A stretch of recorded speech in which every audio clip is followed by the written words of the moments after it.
ہمارے ارکان کو فون کالز آ رہی ہیں، شواہد موجود ہیں، نام بھی پتہ ہے، سینیٹرز کو کل ایوان میں نہ آنے کا کہا جا رہا ہے۔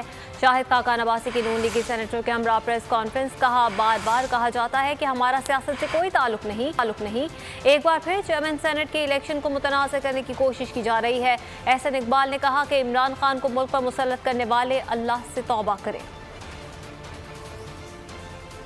کہ ہمیں ٹیلی فون آئی ہیں، ہمیں ووٹ بدلنے کو کہا گیا ہے یا فلانے کو ووٹ دیں اور فلانے کو نہ دیں، تو پھر ایک مایوسی بھی ہوتی ہے جہاں پر یہ کہا جاتا ہے بار بار کہ ہمارا تعلق سیاست سے نہیں ہے۔ جب اس کے شواہد سامنے آتے ہیں پھر ملک کے جمہوری مستقبل کے بارے میں بہت ابہام پیدا ہوتا ہے۔ ایک نئی سینٹ کا الیکشن ہوا ہے، اس کے اندر جو ہوا 70 کروڑ کس نے دیے کس نے لیے یہ سب پاکستان جانتا ہے۔ یہ 70 کروڑ روپے کا پٹا جو ہے پاکستان کے عوام کے منہ پر ایک تھپڑ ہے، اور یہ بدنصیبی ہے کہ پچھلے سینٹ کے الیکشن میں 2018 میں ایسے لوگ منتخب ہوئے جن کی جماعت کی کوئی نمائندگی اس صوبے میں نہیں تھی، اور ایک ایسے شخص کو سینٹ کا چیئرمین بنایا گیا جن کی جماعت کا وجود بھی نہیں تھا۔ جس نے اس مصیبت کو نافذ کیا ہے ملک کے اوپر، عمران خان نام کی، جا کے اللہ کے آگے توبہ کرے، کفارہ ادا کرے۔